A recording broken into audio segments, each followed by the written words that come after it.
You're most welcome. My YouTube channel, News तक, cinema, FTC। तो नमस्कार भाई लोग, हम बानी अंकुश आजाद और रोमा लोग देखे शुरू कर दे बानी एक बार फिर से न्यूज़ तक सिनेमा। तो भाई एगो भोजपुरी के नया फिल्म के फर्स्ट लुक जारी भइल बा, आप लोग साइड में देख सकेनी, जेकर नाम बा बचन माई के। भाई नाम तो काफ़ी कमाल के बा, बचन माई के। चलिए हमनी के फिल्म पर थोड़ा सा चर्चा कैली, फिल्म के कहानी पर चर्चा कैली। उससे पहले भाई जे भी भाई लोग हमारे चैनल पर नया बात है तो उससे हाथ जोड़ के विनती बात हमारे चैनल के सब्सक्राइब कर डालो लोग, बेल आइकन वाली घंटी दबा दो लोग, और अपन वीडियो के ना या अपन यूट्यूब चैनल के अपन दर्द याद हित निर्मित सबके शेयर कर डालो। चलो आवाज हमने का फिल्म के थोड़ा सा मुद्दा पर, जेकर नाम बा बचन माई के। भाई फिल्म के पोस्टर देखत है ना, कितना काफ़ी कमाल के बा। फिल्म में के नाम बा बचन माई के, लेकिन ये फिल्म के पोस्टर में कहीं माई के नाम तो आई बा, लेकिन कहीं माई के नामो निशान लिखे।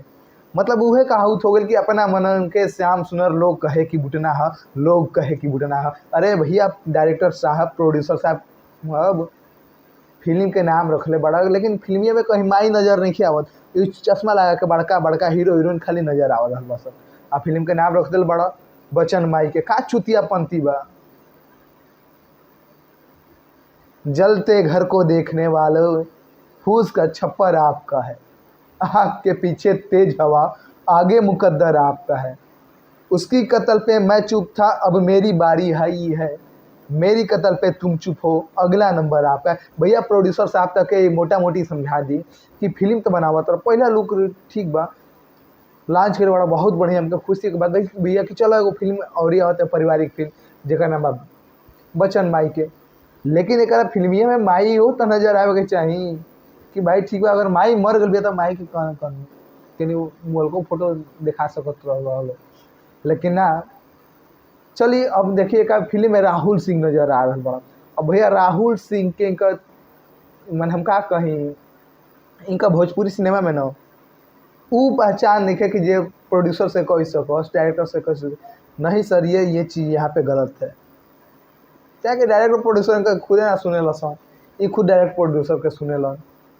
क्या कि भाई वो भले कई गो फिल्म इनका आ चुकल बा, चिट्ठी बा, तमाम फिल्म बड़ी सन, लेकिन अभी तक इनका फिल्म सुनने वाला क्यों है ये नहीं।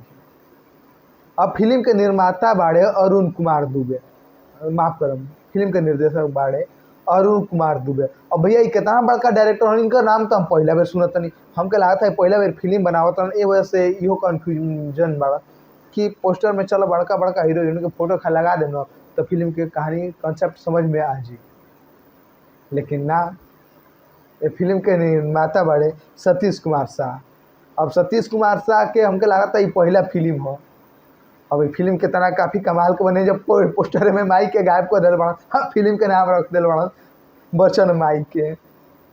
हमके हंसी आवता का कैलक कि भाई फिल्म के नाम इतना बढ़िया बा, हाँ फिल्म के पोस्टर में माइए गायब बिया। मैंने माई के नाम पर फिल्म बन रहा, माइए फिल्म से गायब है पोस्टर पर। धन्य है प्रभु, कहाँ से आप लोग लाते हैं ऐसा दिमाग। अब फिल्म के लेखक बाड़े शाहनवाज आलम। और भाई शाहनवाज आलम के भी काबिल तारीफ है, वो कम से कम 2% दिमाग दे रहा तो कि प्रोड्यूसर साहब में तनी माई के एगो सीन दिखा दिया जा का जाई।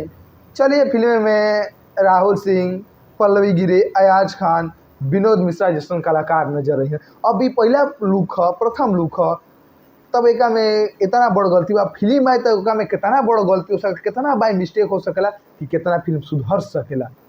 ये हमारे वीडियो देखला के बाद शायद अरुण कुमार दुबे और सतीश कुमार शाह जी ये फिल्म के सुधार सकस लोग, तो भाई काबिलियत तारीफ हुई। भाई देखो हमारे को कहा था कि आसमान पर थूकबा ना बेटा तो तोहरे पाके पड़ी, तो ये गलती तो हम लोग मत करो लोग, मत करो लोग, मत करो लोग, ये बंद कर लोग, अब से सुधर जा लोग। भाई भोजपुरी के एगो नया आयाम दो लोग, चाहे पोस्टर बनाओ लो, चाहे फिल्म बनाओ लो, चाहे गाना बनाओ लो, हर चीज़। क्या कि देखो सब तो लोग के तलवा चाट के बड़ाई कर ले, लेकिन ना हम तो लोग के कमी निकाल के एगो सुधारे की चीज़ कर रही। लेकिन बहुत लोग हम पर खिसिया जाला बे तू हमको जी खाली बुराइए करेला, फिल्म के हमनी के तौहीन करेला कि, लेकिन ना। हमनी के फिल्म के मेकर्स के ये बताने कि भाई ये गलती जो फिल्म में कैले बड़ा वो फिल्म अपन टेलर के बाद टेलर में सुधार लो। प्रथम लोग में अगर इतना भारी मिस्टेक करता रह तो तक टेलर में सुधारे के पड़ी। हमने के तक ऑब्जेक्ट को के बतावे जा कि तू हई चीज़ सुधरब तो एगो भोजपुरी सिनेमा में आके एगो नया आयाम तक फिर से पहुँच सकेला, जो ऐसे कि भोजपुरी सिनेमा के आज गिरावट आ रहा बा। चली आप लोगन के हमारा रिव्यू कैसन लागल है फर्स्ट लुक के आप लोग कमेंट करके बताई। हाँ, अगर वहाँ लोग हमसे प्रॉपर जुड़ल चाहतनी तो हमारे इंस्टा आईडी बा ऑफिशियल अंकुश आज़ाद, आप लोग हमके जाके फॉलो करी। अगर कोनो बात आप लोग कमेंट करी, आप लोगों के मैसेज का हम जरूर रिप्लाई दें। और ऐसे वहाँ लोग देखते हैं न्यूज़ तक सिनेमा, हमके दिया इजाज़त। नमस्कार, जय भोजपुरिया समाज।